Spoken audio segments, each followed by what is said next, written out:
Okay, so when we talk about COVID, this is what some countries are doing. Um, Ultimately, I mean, so this is people try to do things indoors. Ultimately, we know what's most healthy for people is to be outside, right? Even for you, that all the things that you were thinking and that was lifting your spirits, it was like being outside. So we want to take children outside. This is clever. It was probably fun. I mean, look at that. You know, we all want to wear hats like that. We don't need a global pandemic to give us permission to wear hats like that. But we ultimately want to get outside where there's fresh air, where there's lots of space, and where really when you put things outside, there's unlimited possibilities. And that it will lift your spirits and lift the children's spirits and give amazing opportunities for play and learning outside. So we're thinking, okay, how can we relax and take it outside? Just saw this from a friend, Adam Bienenstock posted this. New York City, back in the other, the 1917-ish, 18-ish flu pandemic and all this, they were outside. They had outdoor classrooms. It looks a little chilly. New York gets cold in the winter, but they were doing it. We can do it too. Here's what groups are starting to look at, another Adam Bienenstock shot of thinking, okay, elementary school, we want to just recreate a classroom, but in nature and outside. And we know there's plenty of studies that just being around greenery and being around plants and outside and fresh air is good for our spirits, is good for our minds, is good for our memories, is good for so many things that are good for learning. So, I mean, in some ways, right, a lot of this with the coronavirus, we know that there's terrible things and people are going through a lot of rough, trying times. But at the same time, there's all this change happening. Our world is broken open and it's the opportunity to change things for the better. And in some ways, this is kind of what we've been dreaming of, right? It's all of us who kind of love the outdoors and love outdoors for children. Oh my gosh, now people are saying, you got to get outside, take your kids outside, stay outside. Early Norwegian childcare regulations back like in the 60s and 70s said that children should never be indoors for more than 2 hours a day. Yeah, well, maybe we're saying that now too. Let's take them outside. So I do designs. I work with folks like you to do natural playscapes. And this is what one of my designs looked like. And, it's a whole mix of hills and pathways and sand and water and loose parts and orchards and gardens, playhouses, little creeks. This group even had sheep. And so, you may know some of my work of creating these natural playscapes and connecting kids to nature in playful ways, growing living rooms and archways, living willow huts. And the idea of creating these beautiful environments for children. If you had my first book, it was all about creating beautiful spaces for children with all these sensory experiences. I've kind of moved on. I still do that. I still believe in that. But I've kind of gone off the deep end now to say, at the same time, children need risk and they need weirder spaces and they need more kid-built spaces and the freedom for them to be able to be creative. Not just the adults designing or setting up the space, but they need flexible spaces and flexible loose materials so they can create their own environments. So then my aesthetic now, here's Keisha Reed's old center. She's just created a whole new amazing one. My aesthetic has gone to this. I mean, it's a mess. Is this a vacant lot? Is this a junkyard? Is this dangerous? I mean, look, have they ever mowed their lawn? No. Is it awesome? I say yes. So my new book is all about this idea of like taking deep breaths, finding our ways to say yes, knowing that we ultimately for children's play, when you love play and want to support play, one of the best things that we can do is take steps back. Take steps back and find our ways that we can say, yes, excuse me for 1 second here. I need to shrink this down.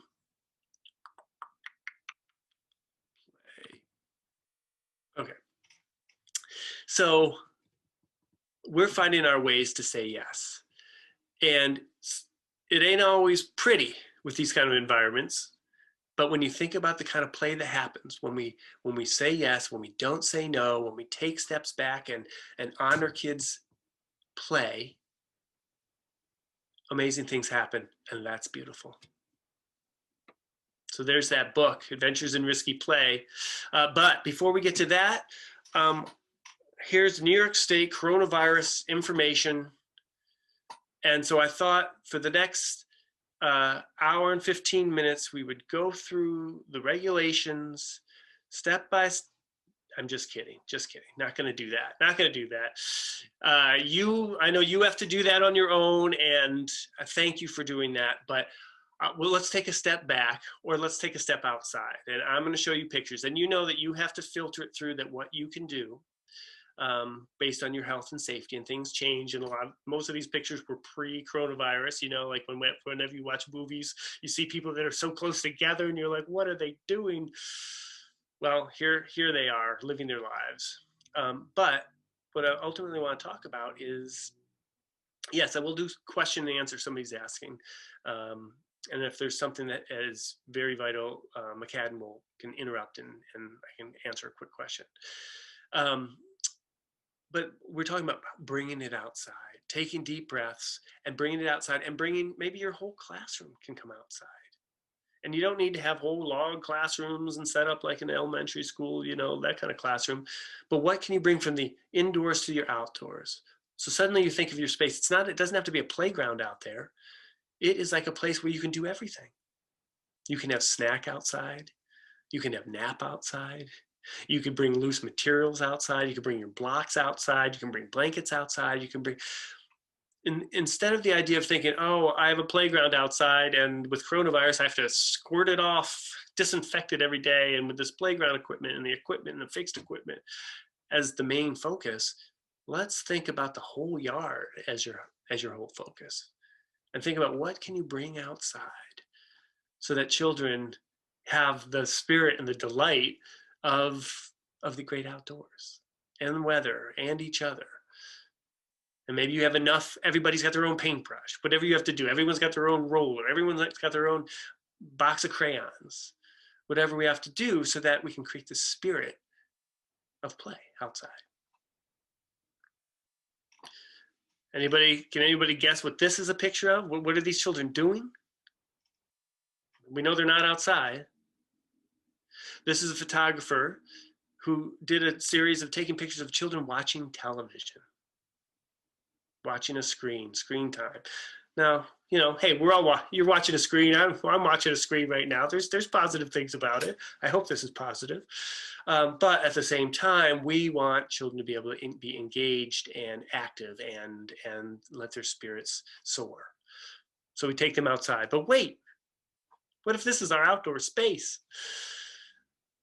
You know, with all this risky play and nature play, we're kind of turning things upside down again, because we're talking about trying to create what we really believe in for children, and especially in this time of change, especially when this thing is less safe than, say, that grassy area outside that play area. So say if this is your center, I'd say, hey, great, you have some developmentally appropriate equipment. Looks like safety zone surface. This is what we used to think of as a best practice playground. But if I was going to work with you and this was your space, I'd say, okay, this is a great first step. What's the next step? Could we remove that fence? Do you own that grassy slope? Could we just spend a little bit more on chain link fence and grab that grassy slope? Could we plant some trees in there? Could we put some bushes? Could you do some gardening? This is a great first step, but how do we take it to the next level? Again, this is what we used to think of as children's play, right? That's a good piece of fixed equipment. It's made to be bomb-proof, super strong, does what it does. You have like 7 things a kid can do on there. It says so in the catalog. To me, the best place might be underneath, right? And maybe for children. And so this does some good things. But children will be bored after a while, or they'll do it all. And you might be bored as a caregiver, and it's important for you to still be engaged and, having some fun out there. And so I always think, okay, well, how do you take something like this to the next level? Because maybe this is what you have. And if you have something like this, that's great. But I always look like, okay, look at that grassy strip in the background. Okay, it's nice to have grass. Could you grow sunflowers back there? Could you not mow some of that area? Or could you mow a path in it? Could that be a more wild area that you do mud kitchens and things? Also looking at the safety zone around each of these play structures. You have to go your 6 feet, what the guidelines say, but often even in the middle of that sea of wood chips, there's areas that don't count for the safety surface that you could do a planter, that you could do a bench, that you could start to add things to this. Because we want to kind of get away from the idea of thinking of play areas as just the fixed equipment, especially in this day and age, to thinking about whole environments. And then if you take it to the next level, there's a picture in my new book, Tacoma Park Cooperative Preschool, near DC. And so it's the idea of like, how do we think about this whole yard and all the wild and wacky things that we can put out there so that children, all the wild and wacky things that they want to do. And for us as adults and as designers, I love this. The idea, it's anti-design design. You just put stuff out there and you step back. And when you put things out there like this, like these weird tubes, and there's fabric and there's pillows and tires, it's saying yes to children. And then if you can get in the habit of saying yes more, or instead of stepping forward and saying no, taking a step back, taking deep breaths, seeing what the kids are doing, and then celebrate it. Stepping in when you have to, but more, how do we take steps back? And how do we put great things out there? And when we do things with natural materials and plant trees, that we can be celebrating autumn, right? Autumn's coming on. So we can plant trees. As adults, we can think about what kind of environment we want to create. When you think back to your own childhood and the kind of trees there and the kind of autumns that you had, well, now you have the opportunity to create memories of autumn and spring and summer and winter for your children. So it's like, well, you can plant trees that burst into bloom yellow or red or orange. There's a saying, when's the best time to plant a tree? 20 years ago. But the next best time is right now. So I'm all about getting things in the ground, plant some trees, get some helpers, talk to the parents in your area, at your centers. Maybe there's some people who have green thumbs or connected to nurseries. You can start to get some trees in there that can be used for all different kinds of things. And then loose parts that could be tools, so that children can take it to the next level and dig and really explore the earth and the seasons. The old days, if a tree fell down or was rotted, they'd say, get that out of the playground, get that out of the children's area. But now, the new way of thinking is say, no, actually, we want this stuff in children's environments. We want to make sure it's safe enough. We watch out for anything. But ultimately, we want these kind of things for kids because, look at this, it's nice to cuddle up in there and to climb, or just to view and vantage point out. And at the same time, it's amazing to watch, well, what happens to wood? What happens to a tree when it dies? What happens to the wood? What bugs live in there? What worms live in there? My gosh, when it rots, it gets soft like bread and goes back to the earth. And that is like, we're starting to put kids in the cycle of life on our planet. And ultimately, that's what we want to do. And that's what I think about your outdoor space is more than just a playground. It's really an introduction to our planet, to Earth, to the seasons, to all the properties on Earth. So what can we as adults put out there that celebrate all that stuff and introduce it to children? And plants can provide props for play. Seed pods, flower stalks. You know, what does this become in her hands? Fireworks, magic wand, another dimension. So that's just adults thinking, okay, what kind of flowers can we put in our space that are safe, you know, edible and all that kind of stuff, but also can provide all these opportunities for play. And you don't have to be the one, let me say this, you don't have to be the one that knows what kind of plants to use. You don't have to be an expert on plants. You just have to have the idea in your heart and you want to do this. And then you start to ask for help. Who are the people that can help you? Fellow staff members, fellow family members, families of the children that you serve.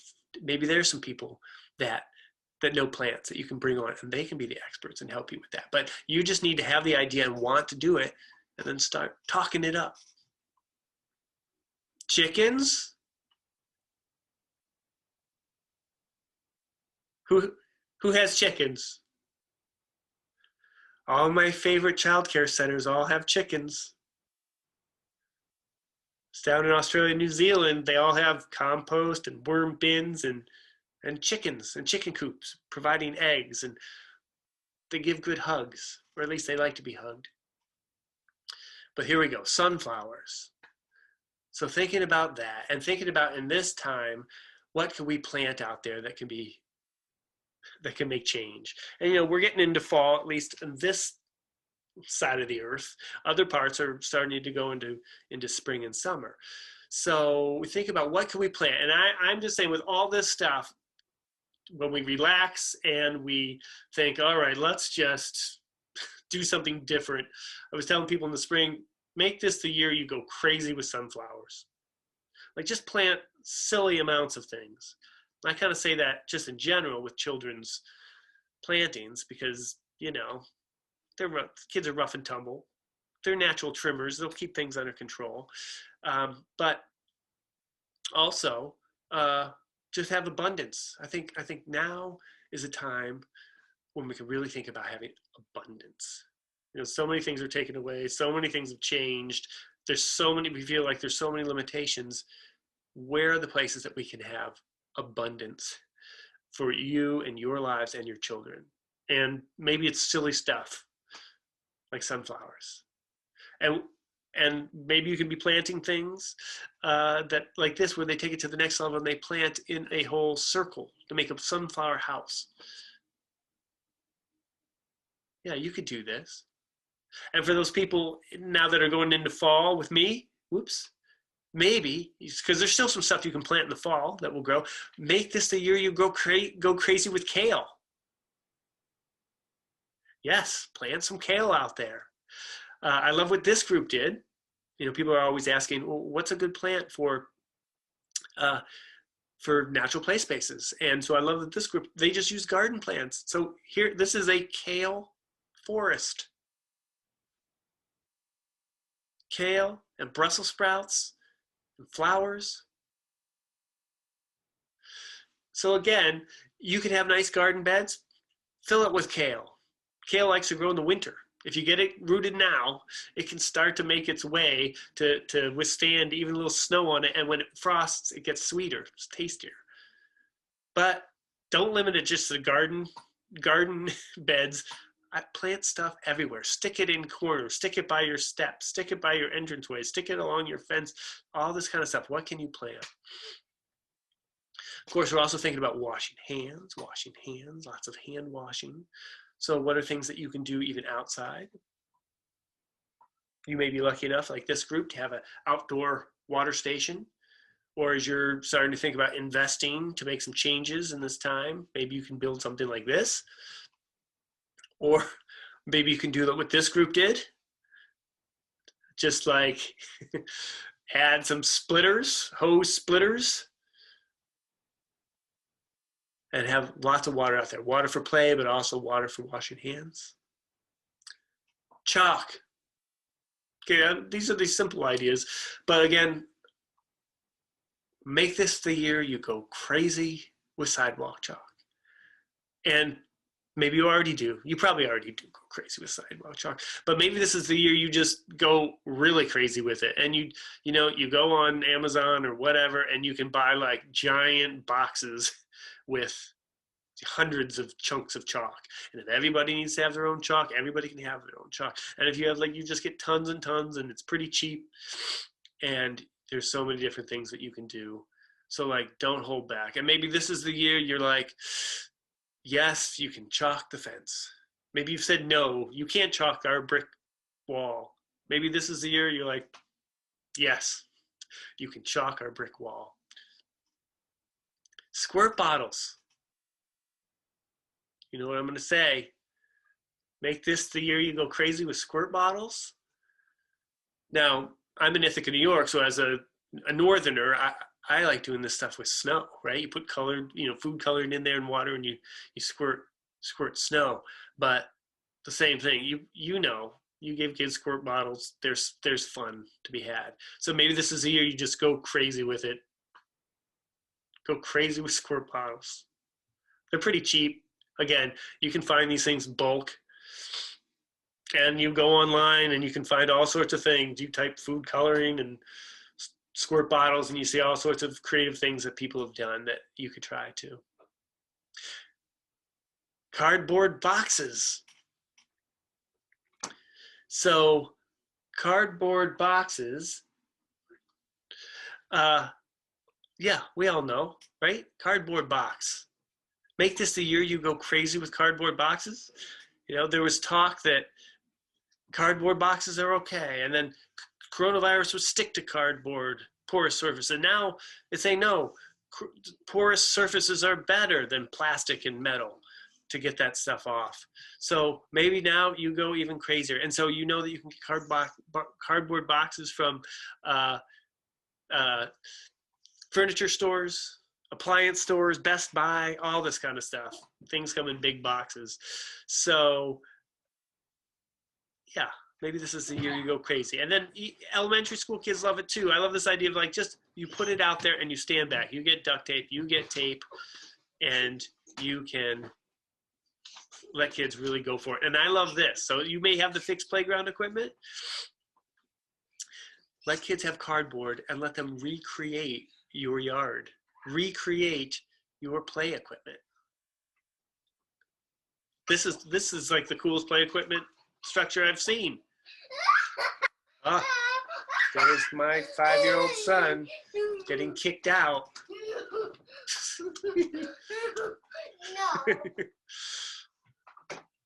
Make this the year you go crazy with cardboard boxes. Speaking of my 5-year-old son, there he is with his 8-year-old brother. How about this? Hole digging. So we're trying to think, what are things that we can do that are different than maybe we've done before, that are us relaxing a little bit more, and hole digging. I have a hole digging challenge for you and your children.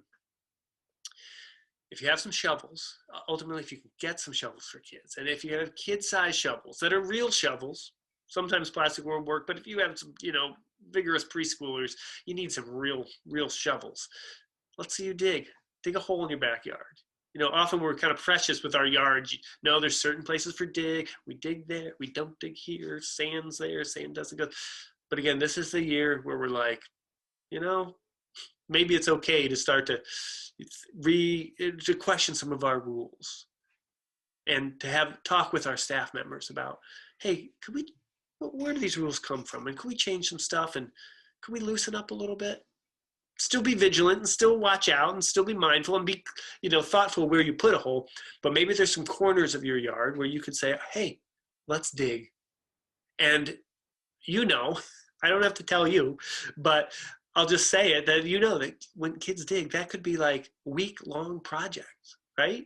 Digging the hole, and how big does it get? And then what are the stories about it? What else can go in there? What happens when it, rains? What else can you put in there? Who lives in there? And so here's the challenge: backyard holes. Go for it this fall with your kids. Send me pictures, and I will celebrate. I'll put some pictures. I'll have some newsletters that celebrate your backyard holes and your children, the digging. Okay, some straw bales. We're thinking about inexpensive stuff here. What else can we do? Straw bales. So I like this idea of the play area being flexible, being movable. Straw bales are great because they can create spaces and places, drag them around, you know. They break down, they can be used in your yard. Fun places to go. There's my son Levi. This is his preschool, corner of the sky. Look at all that great loose parts, that crazy stuff. And straw bales. It could be used as a soft landing pad. It could be used as a boost to get you up in a tree. When it all breaks down, you could stick it in your garden. Logs, the same thing.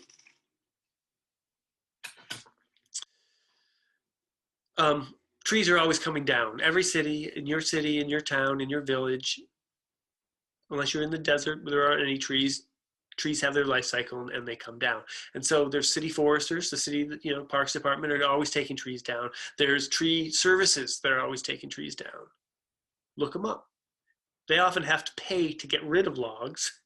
So if you told them, hey, I'll take some stumps, they would gladly give them to you. And they might even, if you say it's for the kids, they might even chop them into the sizes that you want. At another preschool, my older son, we were doing a build and on a playground build on a budget of basically $0. So we knew I had a connection with the city forest, and we knew where we could get stumps. And then you start to put out the word to get help. Who are the people in your community? Who can help you? And so there was also a parent whose brother was at the agriculture fraternity up at Cornell. So he got all his fraternity buddies to come down and haul stumps. And there was a dad who worked for a catering company who had this panel truck. So they donated some time. So they loaded them on, and then we brought them to the playground. And there's stumps everywhere for balancing and marking areas. Here near this kitchen area. Whoops. And stumps could be good balancing spots. Or borders. Or who knows what. But this then also touches on risky play. And then when we can think about smaller natural materials. And maybe you have a natural yard now that you can, there are seed pods and leaves that fall and bark and berries and, ferns and stuff that you can use to make fairy huts. That's what I'm introducing now, fairy huts, fairy hut building. Or natural material artwork like Andy Goldsworthy. Yes, pine cones. Look at that little place setting for two. I know you'd like to do this too, right? Get some little acorns in there, take the caps off. Come on, that's fun. So maybe now's the time, and if you don't have that, even if you have a traditional playground yard with just fixed equipment and a rubber surface, maybe you can start to create one natural corner that you bring in, or you have parents bring in, or friends bring in, pine cones and leaves, and you put a table out there, or you just do it on the ground, and you create like just a little area to just start to explore with some of this stuff. Fairy huts, again, endless possibilities. Another idea is, where else can you go outside? Your yard's great, and you're going to start doing all these things and taking deep breaths and saying yes more and bringing natural materials more and chalking up a storm. But maybe there's also places that you can go, like take field trips. Are there vacant lots in your neighborhood that you could find the landowner and see about exploring, check it out, make sure it's okay, no hazards in there. Are there parks in your area? Are there college campuses with no college students right now in your area? Are there high schools? Are there elementary schools? Are there places that you can go, that you can have the fresh air, that you can bring things to, that you can do field trips, multiple field trips, mix it up a little. Loose parts. Okay, that's what I'm talking about. These flexible materials. And again, you need to follow the safety protocols that you come up with for your group. And you need to spritz things off, and but maybe everybody gets their own weird black tube. Who knows? You can solve those issues. But this is the idea of like just putting stuff out there, and it can be weird stuff. And yes, we're not supposed to have kiddie pools out there for standing water, but this isn't for water. This is for who knows what this is. 2 worlds, 2 planets, another dimension. I don't know. A ball roll. Put some tennis balls in that thing. So what are things that you can get your hands on at garage sales, in your own garage, in your friend's garage, all that kind of stuff. And you put it out there, just like the block building in your room. Endless possibilities. You put stuff out there, stand back and say yes. The kids look at you like, I can use this? I can put duct tape on the bicycle wheel? Yes. And then amazing things happen. And unlike fixed equipment, which is great, and you can play on fixed equipment, when you have loose parts, children get to have the fun of building with the loose parts. They get to have the fun of then playing with what they built with the loose parts. And then, which is also very important, they get to have the fun of destroying what they built, right? And that's really fun, and that's really important. And that's part of the play cycle. It's fun if you're doing that when you build stuff with blocks and you get to destroy the castle at the end. A little tough if somebody else or a younger brother destroys it. But, they need to get to destroy that kind of stuff. And maybe now even more so. They got some pent up stuff inside, a lot of emotions inside, or frustrations inside, or they don't get to see their friends as much, or their grandparents, or that, who knows, maybe we need to create opportunities for kids to like be rough and destroy stuff. And that's a little bit different thinking than in our past. If we want to keep things nice and we want to keep things perfect, we don't want kids to destroy stuff. What are things that you can say yes to and what you can put out there the kids can destroy? I don't know. Send me pictures. But ultimately also not destroy. And whether it's sleeping bags, cardboard boxes, chalk, an old Papazon chair frame, it almost doesn't matter. A cinder block, dirt, a stick. It's really just what you feel comfortable with. It could be all wood. You can control the aesthetic of your loose parts. And it's a spectrum from junky, weird plastic stuff to only natural things. And maybe you fall somewhere in between. That'll be my next poll in the future. So maybe you're like, we just have wood chunks and we can use that like outdoor blocks.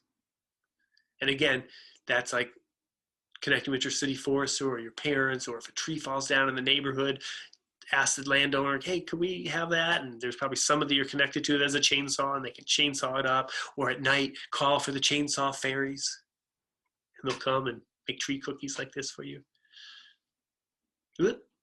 Okay, here's another loose part. There's food coloring, and what is that in the bins?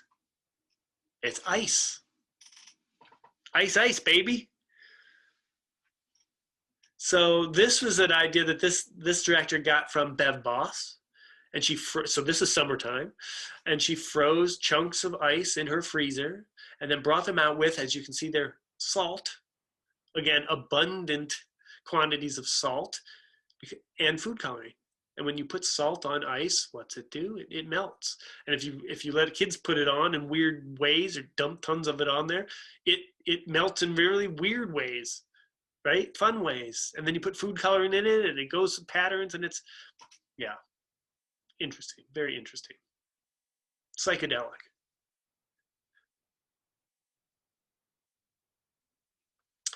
So this leads me into ice, and I've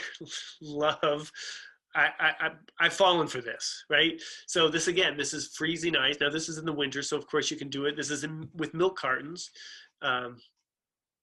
doing ice and milk cartons and putting food coloring in, and it looks like they have paper and craft paper and construction paper, and you can freeze toys in it and all sorts of stuff, and you can make these kind of walls. And it's easy to do outside or if you're in the winter. But you can do this in Arizona? Yeah, in your freezer, 1 or 2 blocks at a time, but that's okay. So then this is what I got inspired. So Canadian friends taught me this, my northern friends.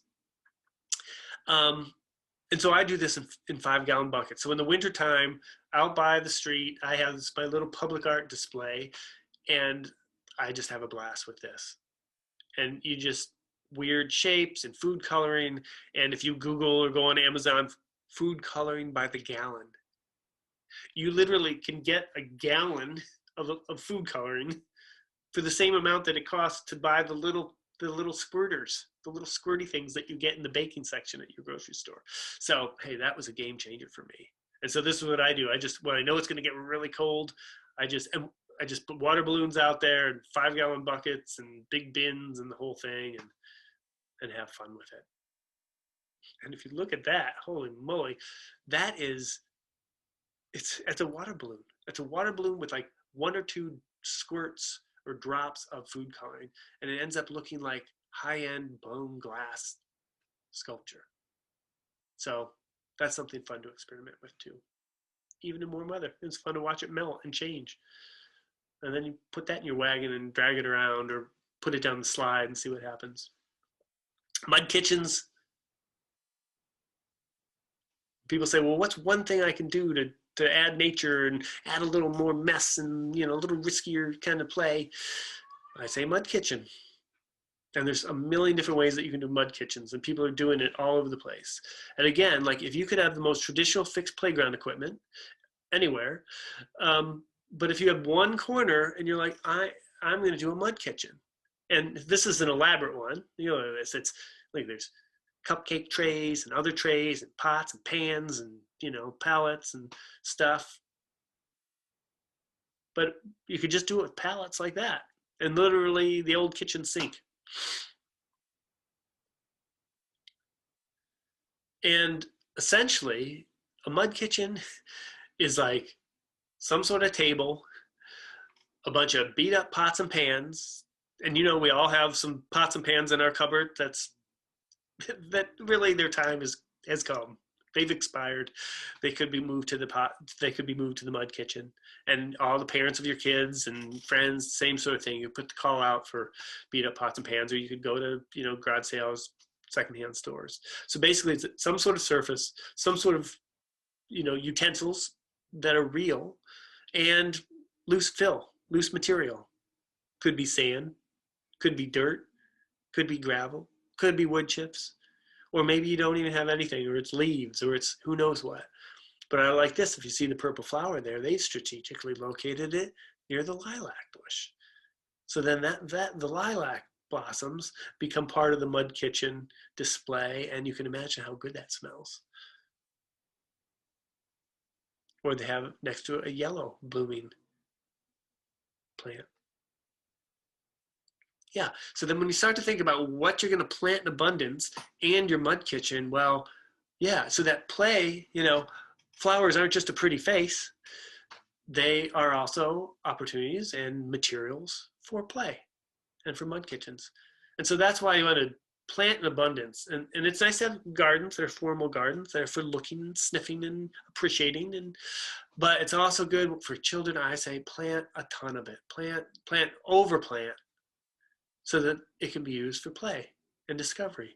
And at the same time, they're learning about the patterns of flowers and the patterns of the universe and how plants grow. And, there's geometry in there, and there's fractals, and there's a lot that children will be surrounded by when you just do something simple as put some plantings in there. And so it could look like this. And, our adult sensibility might be like, ugh. And it might be like, that doesn't, yeah, okay. But you all also have the eye of like, something big happened there, right? That was left behind. And so there was some event complete with roses that went there. And it's good for us to remember that, a lot of times to the adult eye, things, they don't seem that grand, right? Like, there it is. It's a table, an old table with a bunch of junk on it, and there's like gravel, and we could be like, geez, that's not so great, or that's all I can provide for my kids. And yet, from a child's eye view, it's endless possibilities, and it's it's a banquet. It's tea with the Queen of England. It's who knows what.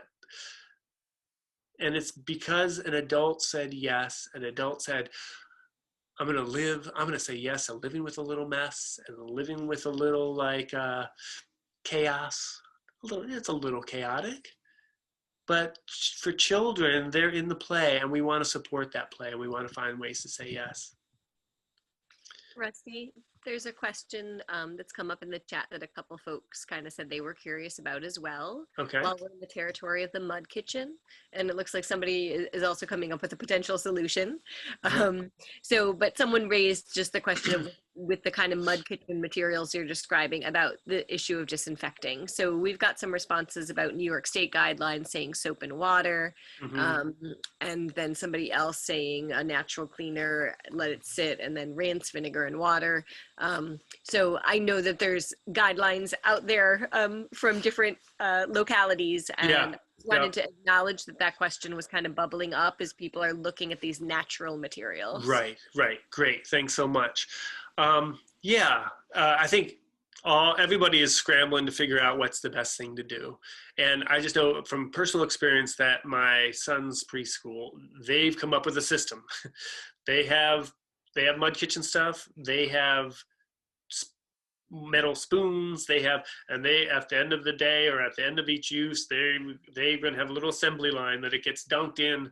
I can't remember exactly. It gets soapy water. Maybe they have some sort of, little bleach solution, and it goes in. And so that basically I'm saying that you can look up and figure out what works for your program. But basically you could come up with a system that, okay, we take the bowls and they get dunked in this 5-gallon bucket full of sudsy this and that, and then it gets this, and then it air dries over here, and then we don't use it until. So you can come up with some systems that can make it work, even if especially if you want to try doing this with the utensils and all that kind of stuff. And then you're improving, and then you're thinking, well, what else can you do? Or everybody gets a egg carton, gets a cardboard egg carton to do something with, or whatever you have to do. It doesn't matter. So I said a mud kitchen is beat up pots and pans, but a mud kitchen is really a place that children know that they can do some stuff. They can mix some stuff up. That you're saying yes to it. And so it doesn't have to follow all these kind of things, but you find your way through the health and safety stuff. But basically it's like, how do we say yes to a little bit of mess? And so people are building their own. That's pretty cool. Some mom or dad who knew how to build decks, must have built that. Then you add your stuff to it. And so all that washing and sanitizing and all that, I mean, we could all be rolling our eyes and think, oh my gosh, I can't believe, we probably all gone through this. It's like grieving, mourning, like we have to do all this stuff. But, I always say about even with messy kids or kids having to change clothes and all that kind of stuff, we can look at it as more work for us, or if we take deep breaths and surrender to it and accept, it's not that it's more work, it's just the work. And maybe our work is changing a little bit now, but ultimately this is our work to jump through all the hoops that we have to, and same with dealing with licensing and all the different rules and regulations and all the stuff that the boring stuff we adults have to do. That's our work, so that the children can do the good stuff, so that children can play, that they can have as much freedom as they can. So it's our work.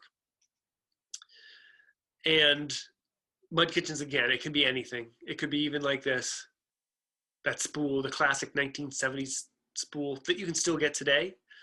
Cable companies have that. So it really can be anything.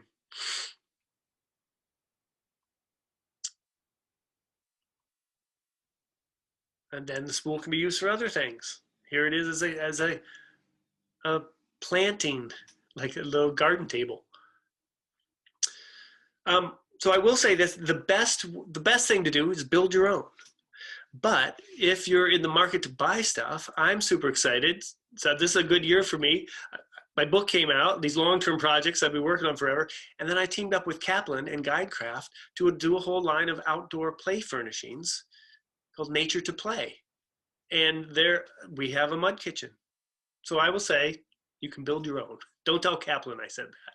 Kaplan, if you're listening, you know what I'm talking about. You can build your own, and that's a good community and project, and you can save money. But if you're in the market to buy something that a lot of love went into the design of, I'm really proud of this stuff. And so I got to work with them and really think, okay, what if we did a kid messy, really durable line of equipment that people could buy and put in their outside? And this could be places that are natural playscapes already, or forest schools, but it could also be those centers that have the traditional fixed equipment and rubber, but they have one corner that starts to have a little bit more of this funky furniture in there.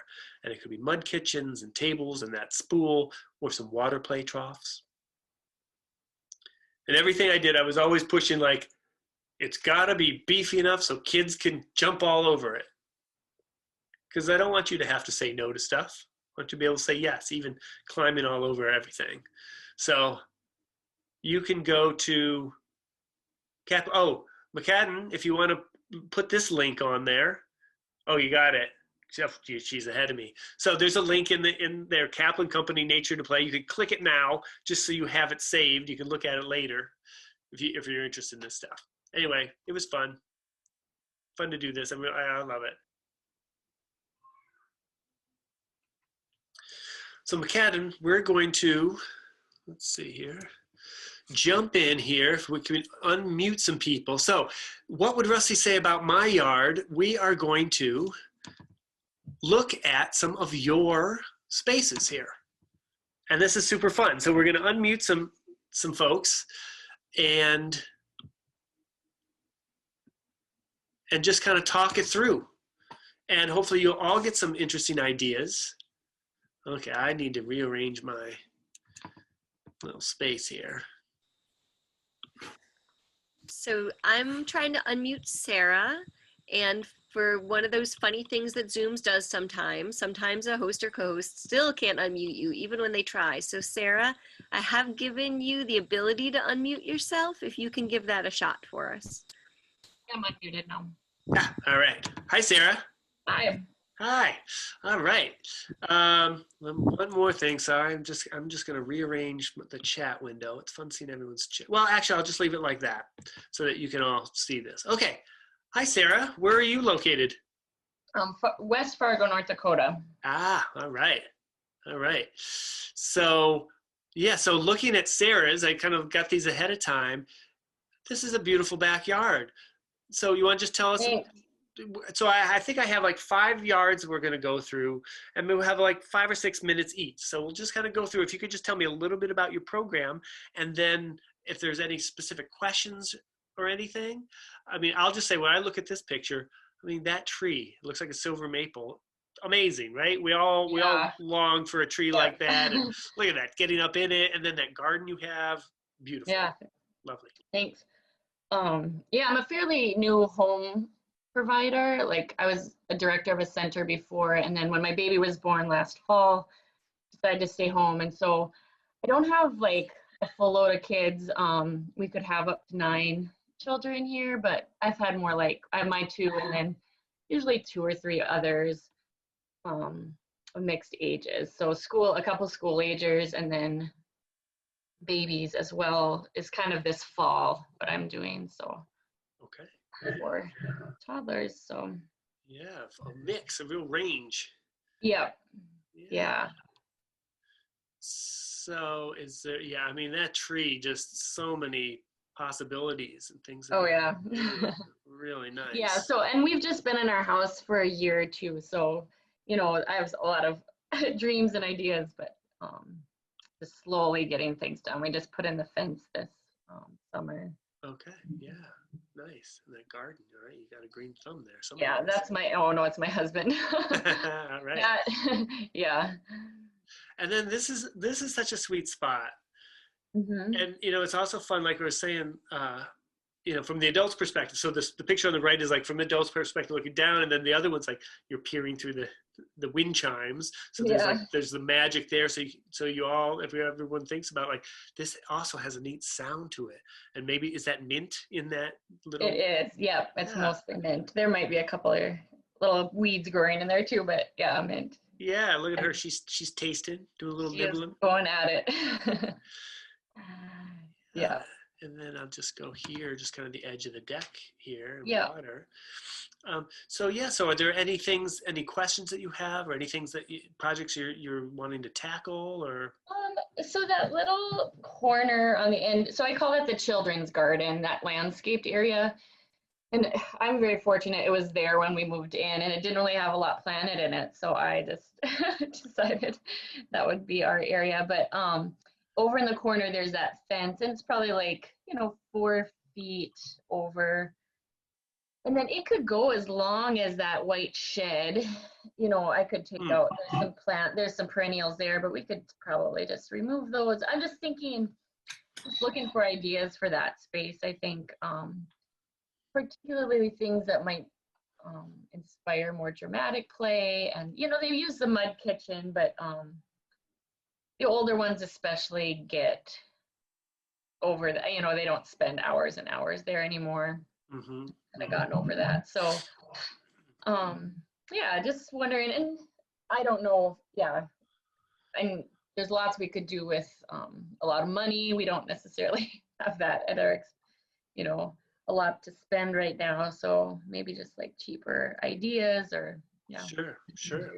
I actually really like the straw bales. I think this fall, I'll talk to my husband, but we might go get some straw bales to put in the garden, especially after we're done with them. Right, right. Yeah. Well, you could just get a few more that could be used for play.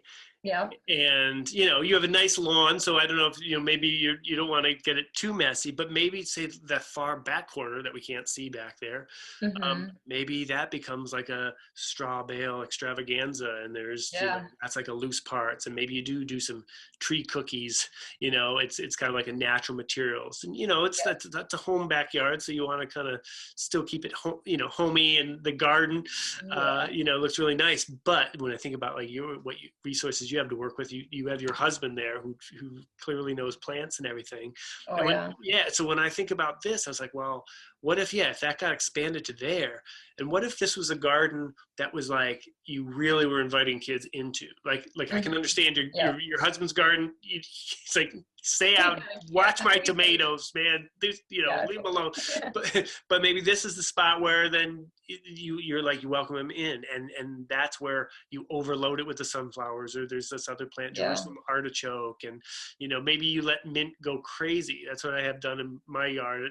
I inherited mint when we moved in, and now it's like a jungle of mint. And so maybe Mm-hmm. you just have that whole area be this, and maybe you have paths that then go through, and maybe it leads to that white shed, and maybe then there's benches, or if that stuff grows tall enough, maybe that's a place the older kids would want to like hang out in there Mm-hmm. too. And then I think about like, along the fence, well, maybe there's a few, like, if you think about this as like a little, that you've carved, this is a little area that's carved out in here. Well, maybe there's a few of those, and it doesn't need to be as formal as those stones, but maybe along the way there's like a little area stop off point. And then whether it's stumps or logs, I always like to think about how kids can move around the whole area. So Yeah. even if you want to keep the yard mostly open, well, maybe you tuck things along the fence. You do whatever you want, but I'm just blabbing here. But like you could have like a obstacle course, just like logs or Yeah. stepping stones, and then it leads to these little hot spots that are just fun gathering areas. And even like say straight back in this picture, well, maybe that's a neat spot, because that would sure be fun. And maybe for the older kids, if they want to like hang out or get away, or and they can watch everybody else at the same time. Yeah. Like maybe that's your soccer goal, Right. kind of thing too. And but yeah, think about how you could have things that just dotted along with little bench spots along the way. And Yeah. the idea of like, well, letting your husband's garden explode out. So maybe, you know, maybe Right. there's the kale's going out here, or, you know, other weirder things that maybe this is the garden that, okay, you're not really picking stuff, but out here you let things go wild. And maybe it's some of the similar plants, but it could be more like the rough and tumble use of things. Yeah, definitely. A question just came to my mind. You can't really see it, but there's a stump in the backyard, like kind of straight behind the maple tree. And we get mushrooms growing all around it, all year round. And I have no idea, you know, if they're safe mushrooms or not. Do you have any ideas about what to do about mushrooms? Yes. Yeah. Great question. Because I was just having this conversation with my sons that some mushrooms are fine. Some mushrooms can get you sick. Some mushrooms can kill you. Some mushrooms are delicious. And it's very complex. And of course, if you have like that girl putting the mint in her mouth, she's going to want to put it. Yeah, no, she's totally I just have to keep her away from that. Yeah. So it's definitely a thing you want to watch out for. But there's people that know mushrooms, and then there's a lot of guides out there, books, a lot of good books. And it's sort of fascinating anyway. It's kind of fun identifying mushrooms a few years ago. So you can look and try to identify those and find out.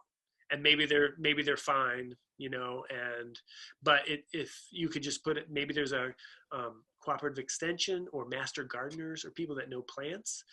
Somebody's saying there's an app called Seek by iNav that you can scan an animal or insect and tell you all its info. Okay. I don't know if that does. I tried one app and it didn't work, but I could try. I don't know that Seek. I've tried that one, so I could try. The reference to mushrooms: don't eat what you don't know. Yeah, I would say mushrooms you just don't touch. Yeah, and that's what I've taught the older kids, and they're pretty good about it. I mean, you tell them there's poison on the playground, you know, like, and they're like, no, they totally kind of like the idea of there's something dangerous here, but the little ones is what I worry about, and I did contact our extension office, and they basically just said, don't eat them. And just try to rake them away as much as possible. We just had like a ton of rain the last week, and they keep sprouting up like crazy. Right.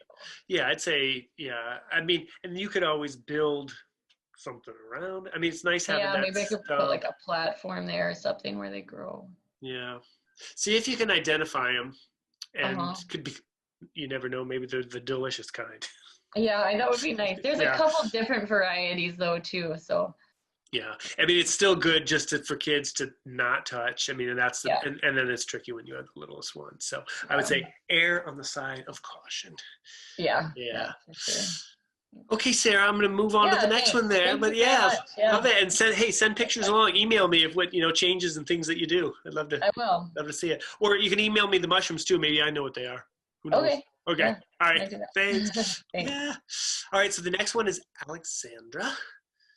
And so another, like, here's just another comments here about like then identifying, or maybe you get magnifying glasses and you look really close at them, you know, for the older kids, because it could be something really interesting for them. You just got to watch out for the youngest one. Okay, Alexandra White. Right, Rusty, I'm not seeing someone under the name Alexandra White here. I'm not sure if they're in the meeting under a different name. Okay. Does anyone is this your yard and they can put it in the chat if they're under a different name?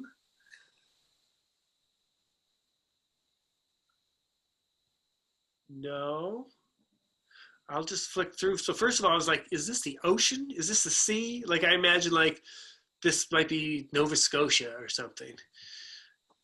But I mean, I'll just comment. Look at that hut. That's really awesome. I want to go in there. Who built that? Because that definitely looks custom and fun and funky. Flicking through, you know, some of this stuff is like, we often just see flat. So it's nice to have a bump. And so when I look at this, there's a bump. And so for everybody, you can think about your yards and how do you create some bumps, some topography, some hills. And one way, like, so this is it's not a sand area. I'll get to this subject later, but let's say you have a sand area or you want to have a sand area. Well, dig down in your sand area, and then that dirt that you dig, could then be used to make a hill. And so, you know, that's about the size, if you think about that, how much dirt came out, that's about the size that you want of a sand pit area. Alexandra, are you there? Okay, so I'm also going to say my guess is that this is Canada because this looks like pea gravel. And I've worked all over the place, and Canadians love their pea gravel. No, they might not love their pea gravel. That's probably not right. But they have pea gravel, and I've talked about them. Whereas in the States, we use a lot of wood chips, and we certainly use sand. And for like a soft surface, they have pea gravel. And they told me it was because rats. They're worried about rats getting in wood chips. And when I teased them about it, but they got, everyone was pretty serious. Like, no, really, there's rats you got to watch out for. So anyway, that's fine. The pea gravel is good. I kind of think it's like a conspiracy where like somebody in government was like worked for the pea gravel, big pea gravel industry, and they sell it all over the country. Anyway, look at their little mud kitchen. And so, like I was saying, mud kitchen doesn't need mud. It can have pea gravel, right? And that's fine. And it's got all these other plants that grow in it. And I love that too. My yard is filled with these things. I'm blanking on the name of them now. It's on the tip of my tongue. When I grew up, Plantain. It was... This is plantain. Plantain, there you go. Thanks, Cadam. Yeah, plantain. And so plantain's one of these. I learned about this at 4 schools in Scotland where kids were getting stung by stinging nettles, but then they also knew to look for plantain. If you chomp it up, you can make a poultice out of it and put it on your stinging nettles, and it makes it feel better. Okay, that's another thing. Okay, so I'm going to move on. Kathy Springate, are you here? We have a Kathy without a last name. I don't know if that's Kathy Springate. Okay. Now, she is in Australia. Yes, I'm here. Kathy! What time is it there? 5:26 5:26 in the morning. Oh, bless Friday you. morning. Thank you. Thank you for getting up. So I had the pleasure of visiting Kathy's amazing preschool years ago. I was doing a speaking tour all around Australia, and I got to visit you. What city are you again? Brisbane. Brisbane, right? Brisbane. Yeah, and it is so sweet. And she's got like an anarchy corner and just so many neat things. Well, she sent some odd pictures here. So what is this, Kathy? This is an old table frame. Okay. The metal section is an old table frame. Okay. On the end are brick blocks with concrete and posts. Yeah. With 2 mattress bases between them. Yes. Oh my gosh, look at that. And so that's just like a and little... They can be moved away from that. Oh, okay. Oh, yeah. So this is just like a little nook the kids can get in and do fun. It is. And yeah. They do all sorts of stuff. Oh my God. Yeah. We've used the end pieces for weaving frames. I could see that. I mean, they climb up. If you look, you can tell, everybody. Look, the kid erosion. This is a hot spot.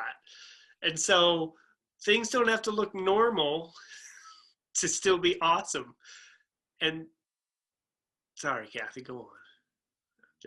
They cover it with sheets. Uh-huh. To make a cubby. Yep. The red things that are on the top actually have hooks on the side. Okay. And they use lots of plastic chains and connect them and... Oh my gosh. Yeah, I love that thing. That is creative. Did you build that? Sure. Yeah, sure. With help from the children. Oh my gosh, I love it. And I have to say it was probably an evolving kind of project. Okay. That started out with the frame there. And the reason it had boards on the top was there was metal pieces sticking out that we needed to cover up. Gotcha. Okay. So, and instead of making a complete flat surface on it, we just left the boards there. Okay. So I know what is going to be on a lot of Americans' minds are, what is your relationship with your licensor about stuff like that? because your licensor clearly knows that you have a great program and that you are very, conscious of what you do and mindful of the things that you do. But it's certainly, I bet people here were wondering about licensing. Well, we will do like a risk assessment, Mm-hmm. pointing out hazards, risks, and then mostly the benefits of the play. That's it. Mm-hmm. Yeah, And if we can prove to them mm-hmm. that we have considered all these things, they're more open to saying it's okay. Mm-hmm. Mm-hmm. And I'm with a fabulous scheme who really respects the benefits of this kind of play. That's awesome. That's awesome. So you had to basically show, or if somebody wanted to try that, they would show that like, this isn't something that was like left in the yard and they don't really know what it is and kids get on over, climb all over it. It was like, no, you show that, no, this was actually mindfully done. We know that there's risks and there's things that could happen, but we also, like putting those boards on top or maybe those yellow things on top of the pipes, we've done things to kind of mitigate injuries and stuff. But we also see the benefits of some of this stuff that's a little edgier. Yeah, Yeah. exactly. Yeah.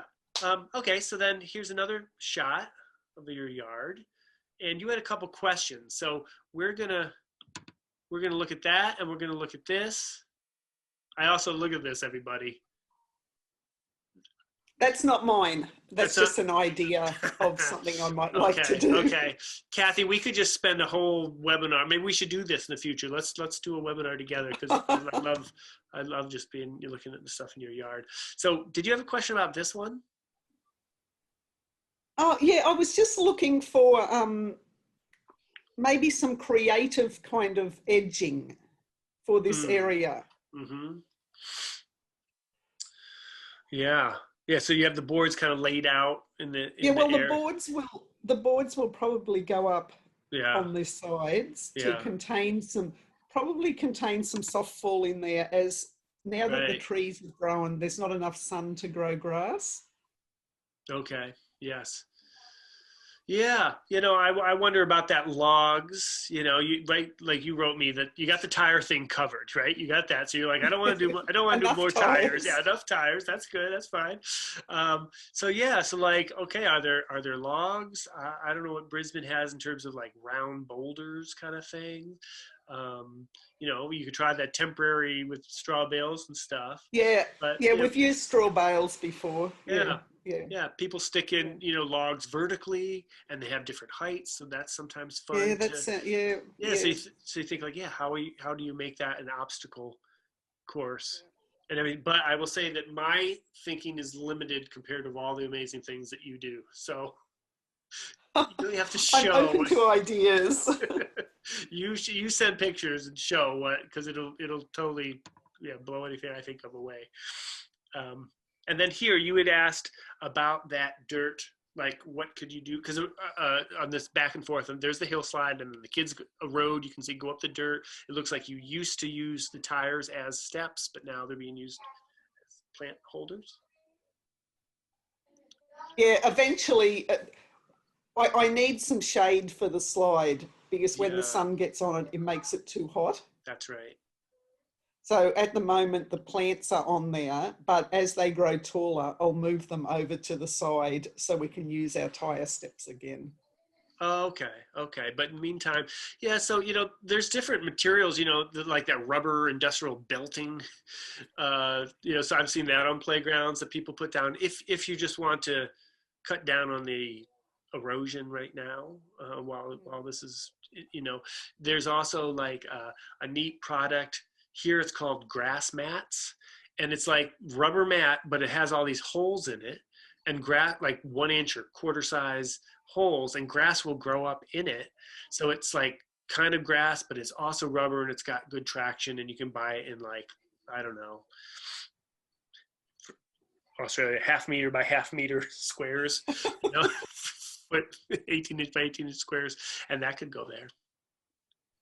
Okay, I would love to talk super long, but I'm gonna keep moving on here. But I do have to ask, what is that? Are you That still is there? a gabion. It's a gabion planter. Gabion planter. And what is that?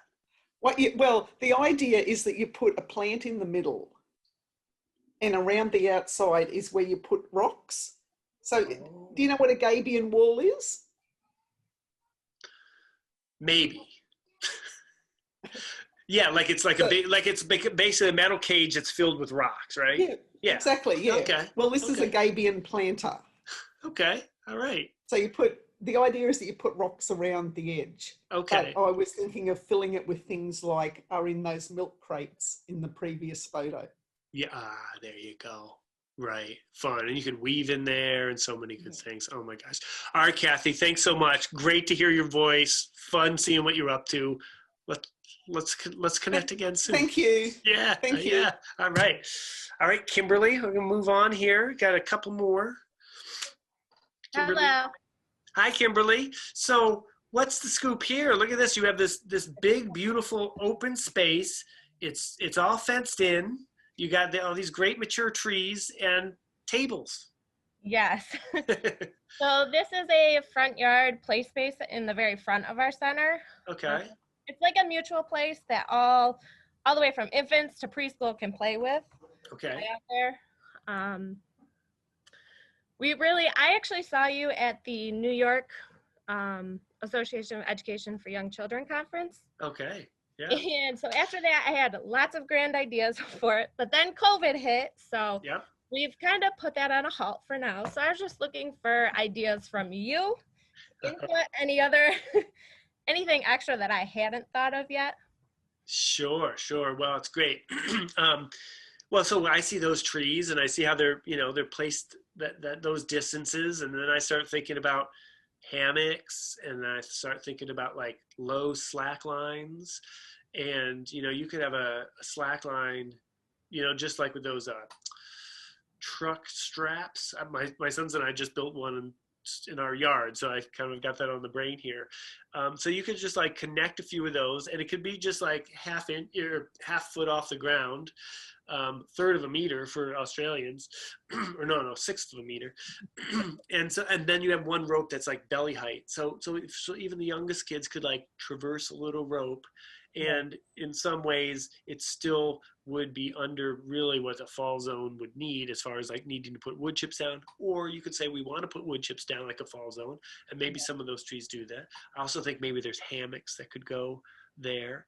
Of course, it would be neat to have that woods be filled with like some wind chimes or like wooden wind chimes or bamboo chimes kind of thing. I'd love to, you have so much room. It would be neat to just start putting an area that was like big logs. You kind of have this nice wood feel, but maybe there was a corner that was like wood logs and wood benches, just logs that were cut into chunks like seating. And so like an outdoor, seating area. You must have other play areas in some of the other yards, but maybe there's a sand, maybe you do sand here, that idea of like digging down for sand and then building up a few bumps and hills. In our backyard, my boys dug a hill, or dug a hole in the middle of our yard, and it's not huge, and then they just used the dirt, and it was just a little bump. So it wasn't even like a giant hill for a hillside, but just a little bump. It was kind of fun, and just to stand on. So like changing topography, I don't know if you have like double gates there that you can get in and everything, but right. Yeah. I had kind of planned like one corner sand, one corner like the logs, like stepping logs and stuff like that. I had attempted to possibly look at doing like a bike track out there in the very front one by the road so the kids could pretend with the cars and stuff. Yeah. Centers where I had like your idea with the raised ground and trying to put like a kind of like a little shed in a house to put like a slide that's in the ground on it, so we didn't have to have the fall zone kind of thing, stuff like that. Yeah. And then, your archways. That was one of my big ones. I love the archways, and I wanted that over the bike loop. Right. So Living Willow, I saw somebody ask that. Yeah, somebody saying use fence, do weaving on the fence, hang planters on the fence, have kids. These are great. Yeah, so magnetic board on the fence, people are saying. Let's see, they were saying to Kathy, do a fire pit, but maybe you could do a fire pit too. like the bike thing. Yeah, like a playhouse. It might be neat to have like, because it's so wide open, maybe some more intimate spaces, or doing those plantings like shrubs that will create like little nooks to get inside of. Yeah. Thank you so much. I appreciate it. All right. All right. Thank you. Okay. Archana. I don't know if I said your name right. Archana, are you there? Archana Bali? I don't see someone under that name among the participants just now. Okay. Is this your picture, anybody? If not, I can just go through. So this is kind of that idea I was saying a little bit of like, okay, they've got it covered with, lots of play stuff, and, it looks like a safety surface. That looks like a rubber safety surface. But here's something that I always do with every center I work with is I'm always looking at what is your fence line and what is your actual property line.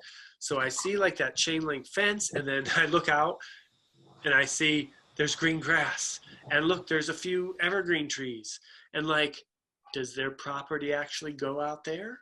Could they scoop that green? Could they just move the chain link fence? It might be the neighbor's property, maybe not. And if it's the neighbor's property, maybe they could ask to see if they could do field trips there.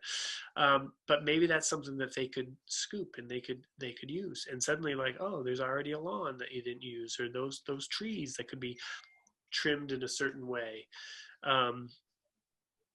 So, and then that idea of like, well, okay, so then there's the rubber surface and everything, but like I was saying before, well, maybe one corner could be more nature play or mud kitchen area, just a loose parts spot. And then also like that looks like a really great shade structure that we're kind of looking through. That thing looks awesome. So, so I like to grow vines up those things, those posts. So could there be planters like Kathy's, what was that rock planter, but that sort of size planter, and you could have like different kinds of vines, grapevines or morning glories, or beans that grow up, those kind of things. So that's kind of fun to just start to bring nature in.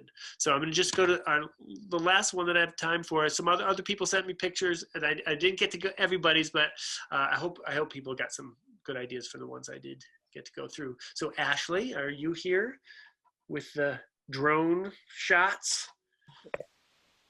Hello. Oh my goodness, it's echoey. All right, more reverb. Would you be able to change to Deanna Clopton? There are several of us sitting in on this. What was the name again? You can unmute the Deanna Clapton from where you are. That you have like a ability with Zoom right now to unmute. There you go. You got it. Just make sure you mute the Ashley one again. I did. Okay. That's better. Can you hear us? Yes. Great. There are actually 4 of us sitting in here taking a break from work week. So. All right.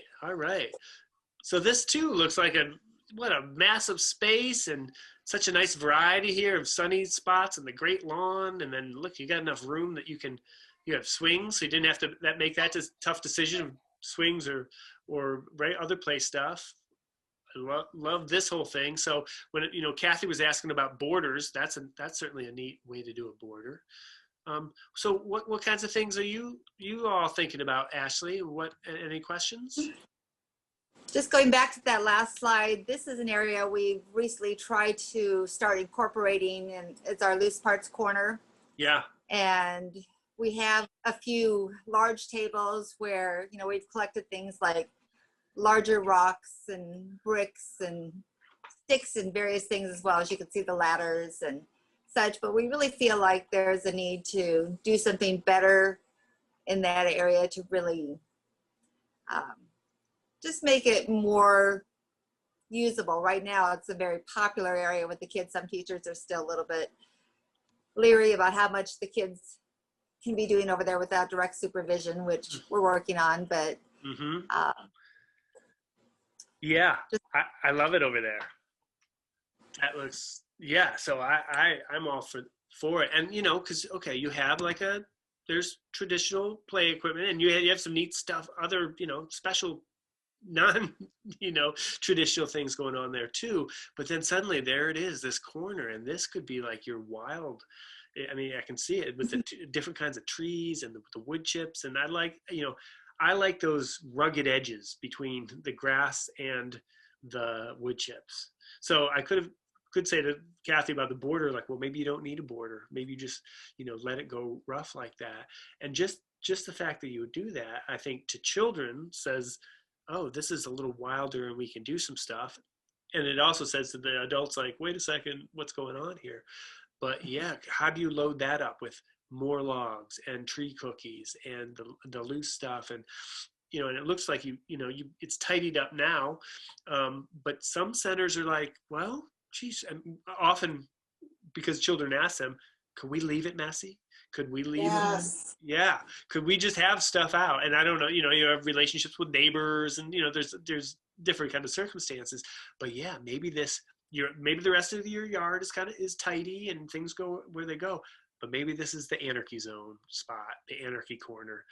And especially if you have a lot of like hay bales and logs and chunks and stumps and that kind of stuff, you can just let it go. I heard someone say, yeah. Do you have any ideas on getting more staff from centers? What? No, go ahead. Can you hear me? Yep. All right. Ideas on getting more staff on board or helping convince people that leaving it messy is okay, and how, because I think there's a few of us here that are really passionate about the loose parts and like risky play, but there's also a lot of people that are very not. Very traditional, very grounded in. These are the rules. Yes. Well, you know what? There is a book just out that was designed to basically address this very issue, because we're all on kind of a spectrum of what we feel comfortable with, whether it's mess, whether it's risk, whether it's hot and cold. So, and that's the reason that it says, what is your yes? And we all have different yeses that are based on our tolerance for risk, or the way what we played as children, or our connections to the rules. And so the book was made to basically walk people through this, and just to kind of basically the idea of saying that there's benefits to risk and there's benefits to mess and saying yes to children, but that it's still incremental. Like, you might not in that corner be like, all right, we're going to put hammers and saws and chainsaws out there. But it's always like, what is the first small thing that you can do? What are the first small steps? And this book really, it goes through, if you don't mind, I'm pitching this because it was made to basically start conversations. So McCadden put the link there to get to the book, but if I can somehow get to another spot here, basically to have conversations. It's all about conversations, and they're tough conversations, right? Because we all have different feelings about this. We all have different comfort levels with all this stuff, and we all love play, and we all want to see how can we say yes more. But it pushes our buttons. We don't want kids hurt, that's a thing. But we also know that we want to support more play. And so how do we do that? And often it is conversations. And we have to have the conversations about rules. Well, I don't seem to be doing this, but so yeah, so I go through all the things, mess and loose parts, and that's kind of what I was going through here. Basically, like, what do we feel comfortable with? Do we feel comfortable with adding flowers? Do we feel comfortable with chickens? Do we feel comfortable kids balancing on logs? Like, where does it, okay, what's our comfort level? Maybe that was easy with the sunflowers, maybe a little tougher with the chickens. Maybe a little tougher with this kind of thing, or maybe this is fine. But then we think, oh, then how do we feel? What is our yes about this, jumping with a fork? Now I'm kind of moving on for your yard. You can email me some other questions. But I would say that it's that all the things that we do in our yard are important, but it's almost the things that we do in ourselves are even more important, the changes that we can make inside. So here I was talking about the external environment and the things that we can change. But really, when we start to think about risky play, and when we say yes and when we say no, it's suddenly we're starting to think, it gets psychological, we're starting to think about our interior environments. And those are the changes that you can make tomorrow. So before you get logs and you chainsaw them up into benches and you do all this stuff, it might just start to say, oh, maybe I could start to say yes to a little more. And like Kathy was saying with her licensing, and I interview in the book, I interview licensors to get their perspective on this. And the big secret is at the top, the highest level, and as it starts to go down, they're for risk. They know the benefits of risk. And the idea of risk is children growing and taking things to the next level and being resilient and being creative and then learning for long-term safety what they're, so they make the decision of yes and no. That's not always adults doing it. So even things with like barefoot, do you say yes or no? And once if we just start saying ourselves, oh, I can say yes a little more, or instead of stepping forward and saying no because we can imagine all the bad things that could happen, the new knee-jerk reaction is, we could try this tomorrow. When you see a kid balancing on a log or doing something a little risky, instead of stepping forward and saying no, take a step back, cover your mouth, 1,000, 2,000, and observe and watch and see what they're up to. And maybe, oh, they're not using that stick as a weapon. They are getting it so they can stir a magic potion concoction, or they're using it for, it is a magic wand. And so more often than not, children know what they're doing and they don't want to get hurt. And we ultimately want them to be able to make the decisions of yes and no. Often it's a race to who says yes or no. We'll say no because we can see the bad things that could happen. But we want kids to be able to say yes and no. And so like Kathy was saying, you look at the risks and you look at the things that could happen, but then you also look at the benefits. And that's kind of the big thing now of looking at children's play. Here's one. Here's the most controversial slide of the whole presentation. When do we say yes and when do we say no? And what are those decisions based on? And are they based on rules that you really have? Are they based on rules that you think you have? Are they based on, I don't know, rules that don't really exist? Are they based on rules that somebody made like 25 years ago and your center has just always been saying that you will go up the stairs, you slide down the slide, that kind of stuff, or sand stays in the, and so, I mean, the book, and I think especially now in this time of change, now is a great time to just kind of reflect and take some steps back from all our rules and all the way we do things, and have compassion for everybody, because we all have all your staff and your coworkers have different levels of comfort.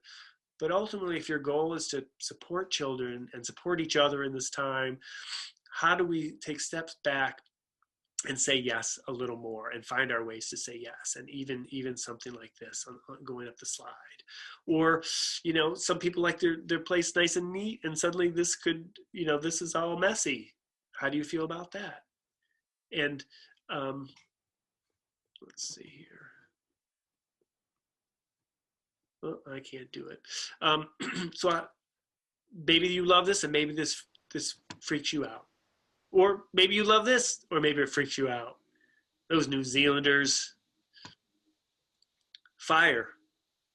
And this seems, oh, crazy kids with fire. Until we remember, oh yeah, when I was a kid, we had barbecues. I cooked hot dogs. I cooked marshmallows. We had 4th of July cookouts. And then maybe the idea of like, oh, it's not so crazy. And we want to teach children, just like mushroom safety, we want to teach children fire safety. And what better person for children to learn, the importance of, of fire than with you. So risk benefit analysis. So that gets into it. Thinking about things, because the old way, we just did risk analysis, right? Here's my special effects slides. But now we're doing risk benefit analysis. And so the book gets deep into this, but basically it's saying, we get real creative thinking, you could poke your eye out, you could bust your knee, you could, do all these things. So we say no, and then the kid doesn't get to balance on the log, and then those bad things didn't happen, so we feel good.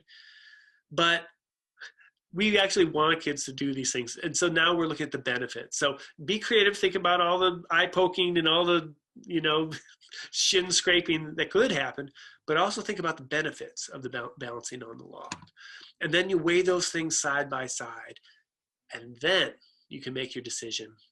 And then that for you, you can feel comfortable then saying yes, like you looked at the risks, you looked at the benefits, then you made your decision. And then even management, how do you make them safer? And so I'm going to do another webinar all about this stuff, because this is the new book. This is what I'm super excited about. And I'm going to do a book club coming up in October that will go through all this, and even this idea of play work, when we say yes and when we say no, and this idea of adulteration. How do we adulterate children's play and mess it up even unwittingly? Because ultimately we want the beauty of children engaged in play. We want to support that. And even with that mess, that quote of Adventure Playgrounds, that they ain't pretty, but when you see children engaged in this kind of deep play, it's beautiful. And that's what we want to take our deep breaths and find our ways to say yes more.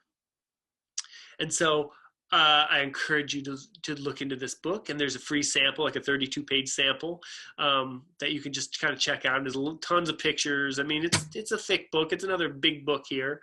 I went all out, spent years on it, but it kind of talks about all these kind of issues. And then I also want to talk about, if you go to my website, the idea of a book club. So I'm going to be doing a book club that is going to be starting in October. And if you go to my website, rustykeeler.com, there's all sorts of things that you can see. rustykeeler.com. And you can just click the link and go there right now and just save it. Maybe you've already been poking around there. So yeah, so this is the website, and I have tons of pictures, and there's lots of stories and inspiration of other yards and things to do. And then there's online classes, and I've been working really hard on this. And I was kind of on this boat before coronavirus, so it's kind of a good time for it. But if you go to online classes, this might have been the page that you came to already. I'm going to do a book club starting in October. And actually, for all of you, everything on the website, I am doing a 15% discount for all of you who've joined me today. So any of these classes, the book club, we're going to do 4 weeks in October. And it's going to be based on the book, and we're going to be kind of talking about these issues of risk and benefit and licensing and comfort zones, and how do we say yes and when do we say no, and kind of looking at how we flip the world right side up again. I've done this, if you're really going to get into like redoing your yard, a natural playscape masterclass, I have this on here. This is go at your own pace. And again, I have a special deal for you, but I go through, and I have all these keynotes, and I've been doing keynotes all over the place, and all the stuff that you've seen today woven in here and more. And then I walk you through, like, okay, really looking at your yard, and how do you draw and do plans and work with your community to do it. I do consulting. So if this whole what would Rusty say about my yard, I do big master plans with people, but I do this what would Rusty say, where we could really get into it. I appreciate you all being patient with me. I only got like 5 or 6 minutes with you for each one, but here we would have a big thing where we would spend a couple hours going through stuff and really looking at your yard and talking it all over. So that might be something that you're interested in. And then of course, I have a shop, and there's a discount here, and some of you are talking about like hill slides and stuff, and so just want to end on this kind of thing of like a big discount. So again, the best thing to do is to find stuff, secondhand stores or local things, or reuse things. But if you're really going for it, these are the big beefy ones, big rotomolded commercial grade stuff that I use for projects. So I have those available for people too. So I'm just going to stop there and thank you all for being a part of this. And if you want to put some comments in, or I can stay a little bit longer here to answer any questions. But I want to just wish you luck in these times. And I know you can do it. And we're all in it together. And maybe there's a way I could keep this group together. We could keep the conversation going. I can send you an email and we can think about that.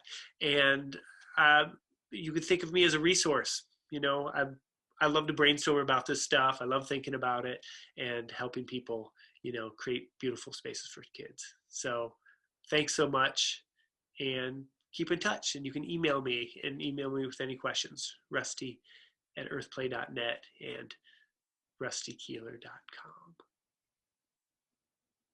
Yeah. Woohoo!